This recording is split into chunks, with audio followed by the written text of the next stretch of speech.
Hi everyone, मैं doctor Somesh Kushwaha आप सभी की हेल्प के लिए एक और नई वीडियो लेकर आ गया हूँ। आज की इस वीडियो में हम एक और नई वैकेंसी के बारे में बात करने वाले हैं।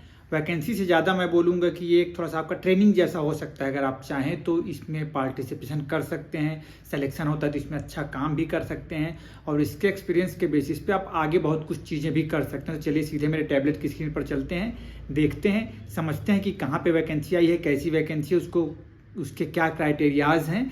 और इसी प्रकार की हेल्पफुल वीडियोस अगर आपको देखनी है तो मेरे चैनल को अच्छे से गो थ्रू हो लीजिएगा और ज़रूर लाइक, सब्सक्राइब और शेयर कर दीजिएगा। चलिए अपने मेरे टैबलेट की स्क्रीन पर चलते हैं। देखिए लिखा होगा सेंट्रल आयुर्वेद रिसर्च इंस्टीट्यूट। हाँ, वैसे ना ये जो नोटिस मैं पढ़ रहा हूँ आपको, इंग्लिश वाले को मैं पढ़ रहा हूँ, जस्ट इसके नीचे हिंदी वाला पेज भी लगा हुआ है। ये नोटिस आपको मेरे Telegram channel doctor Somesh Kushwaha पे इजीली अवेलेबल हो जाएगा। ठीक, तो वहाँ से आप इसको देख लीजिएगा। मतलब कि CARI का है, ये CCRA सेंट्रल की ओर से निकला हुआ है। सेंट्रल आयुर्वेद रिसर्च इंस्टीट्यूट, केंद्रीय आयुर्वेद विज्ञान अनुसंधान परिषद, आयुष मंत्रालय, भारत सरकार का है। कोलकाता ब्लॉक का ये निकला हुआ है। ठीक है, विधान नगर कोलकाता सब एड्रेस जो लिखा हुआ है। 18 तारीख के डेट पे नोटिस आई हुई थी। क्या लिखा है यहाँ पे? वॉक इन इंटरव्यू, मतलब कि डायरेक्टली जाकर इंटरव्यू ही देना है आपको, उसके बेसिस पे वैकेंसी है। तो देखते हैं इसमें वैकेंसी में क्या लिखा हुआ है। The institute intends to engage senior research fellow Ayurveda purely on contractual and को terminus basis for a period of 6 months. मतलब कि ये जो वैकेंसी है ये केवल 6 महीनों के लिए ही यहाँ पे लिखा हुआ है। The requisite qualification and other conditions are as detailed below. तो डिटेल में क्या क्या लिखा है जल्दी मैं आपको बता देता हूँ। Ayurveda mobile health care programme under schedule caste sub plan, ऐसा करके मतलब कि SC कैटेगरी के लिए स्पेसिफाई हो सकता है, मुझे लग रहा है कुछ है ना, शेड्यूल कास्ट के लिए कुछ रिसर्च ऐसा कुछ हो रहा होगा, उनके लिए होगा ये। तो नंबर ऑफ पोस्ट 2 हैं। इसेंशियल क्वालिफिकेशन मतलब ये होने ही चाहिए आपके पास क्या है, BMS degree from any recognised university. मतलब कि मिनिमम एलिजिबिलिटी कहा गया है BMS। उसके साथ में डिजायरेबल अगर ये चीज़ें मिल जाए तो ज़्यादा बेहतर है। क्या चीज़ मिल जाए? Experience as per EMR guidelines of ministry of AYUSH is as under.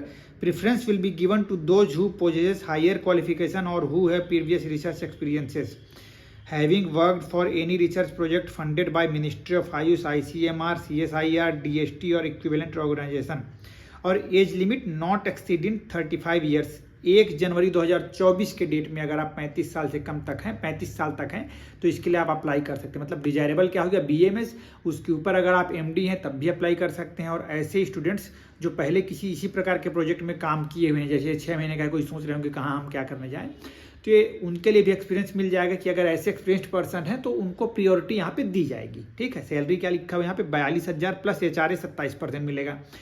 Date and time of written test and interview क्या लिखा है, रिटर्न टेस्ट एंड इंटरव्यू 27/8/2024, मतलब कि 27 अगस्त को एग्जाम इसका होना है, सुबह 10 बजे से ये होगा। वैसे ही दूसरी वैकेंसी एक है general health screening with special focus on selected disease condition.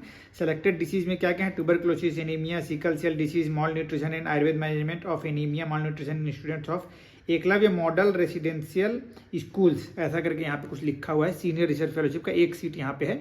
Same बात वही है, इसेंशियल BMS डिग्री है और डिजायरेबल बाकी अगर आप और अच्छे से पढ़े हुए हैं, कुछ एक्स्ट्रा पोस्ट ग्रेजुएशन की डिग्री है, एक्स्ट्रा कुछ क्वालिफिकेशंस हैं, तो उसके लिए आपके प्लस पॉइंट हो जाएगा। सेम सैलरी है, इसमें कोई खास बात नहीं। सेम 27 अगस्त को ही आपको वहाँ पे डायरेक्टली उपस्थित हो जाना है। और ये भी लिखा हुआ है कि SC, ST और OBC के कैंडिडेट्स को कुछ रिलैक्सेशंस भी दिए जाएंगे, लिखा हुआ है यहाँ पे। ठीक है, अदर क्या पॉइंट्स स्पेसिफिक है कि the engagement is initially for the period of 6 months, जो कि शुरू में आपकी जो अपॉइंटमेंट है वो 6 महीने के लिए होगी। विच मे बी कर्टेल्ड और एक्सटेंडेड, मतलब कि या तो कम किया जा सकता है या तो बढ़ाया जा सकता है। ठीक है, जैसे कि रिक्वायरमेंट रहेगी। The engagement will be purely on contractual basis, मतलब कि ये गवर्नमेंट जॉब नहीं है, मतलब कि रेगुलर जॉब नहीं है, टेम्परेरी बेसिस पे जॉब है आपकी। एंड को terminus basis will be projected programme and no claim for continuation of service, मतलब कि आप आगे क्लेम नहीं कर सकते कि मुझे यह नौकरी दे ही आप ऐसा करके। ठीक है, the candidate who is selected for the above post has to go for tour to any place in West Bengal. तो इस बात को आप सोच कर ही आप इस प्रोजेक्ट में आइएगा कि आपको कहीं भी जाना पड़ सकता है अपने रिसर्च के संबंध में। The age limit of the candidate will be calculated from 1/1/2024, तो 1/1/2024 तक के डेट पे ही आपका एज कैलकुलेट किया जाएगा। ठीक है, तो 35 साल तक अगर आप हैं तो आप फॉर्म अभी भी भर सकते हैं। Interested applicants should bring their डली फील्ड एप्लीकेशन फॉर्म। अब डली फील्ड मतलब होता है कि जो भी एप्लीकेशन फॉर्म है उसको सिंपली आपको भरना है, फिलअप करना है, उसका मीनिंग होता है डली फील्ड। किसी ने मुझसे ये पूछा था। ठीक, with a set of photo copies of self attested, और उसकी पूरी जो डॉक्यूमेंट्स हैं आपकी उसके एक self attested photo copy. Self attested के ऊपर आपको लिखना है सेल्फ अटेस्टेड, अपना साइन करना है, डेट डालना है और किस पर्पस के लिए आप भर रहे हैं वो भी आप चाहे लिख सकते हैं कोष्टक में, जैसे फॉर CCRAS करके ऐसा करके भी आप लिख सकते हैं। सर्टिफिकेट चाहिए, मार्कशीट चाहिए, कास्ट सर्टिफिकेट अगर आप किसी कास्ट से बिलोंग कर रहे हैं तो, एक्सपीरियंस सर्टिफिकेट अगर किसी प्रकार का एक्सपीरियंस जो ऊपर मेंशन था आप वहाँ ऊपर में ना कि आयुष डिपार्टमेंट में आपने किसी में काम किया हो, पहले किसी प्रोजेक्ट में काम किया हो, ऐसा कुछ एक्सपीरियंस है तो उसका एक्सपीरियंस सर्टिफिकेट लगाना है आपको। Along with originals and 2 recent passport size photographs, मतलब कि पूरे जो आपके डॉक्यूमेंट्स हैं उसका एक सेट फोटोकॉपी लगेगा सेल्फ अटेस्टेड, उसके साथ ही साथ 2 रिसेंट पासपोर्ट साइज के फोटोग्राफ्स आपके लगेंगे। The candidates are required to appear for written test interview at the above mentioned address at 10 बजे आपको पहुंचना है for registration, and beyond that no candidate will be allowed, उसके बाद आपको परमिशन नहीं दी जाएगी। Candidates already working should produce no objection certificate, अगर आप कहीं पहले से काम कर रहे हैं तो आपको NOC एक देना पड़ेगा। TADA नहीं मिलेगा इंटरव्यू के लिए तो नॉर्मल बात है।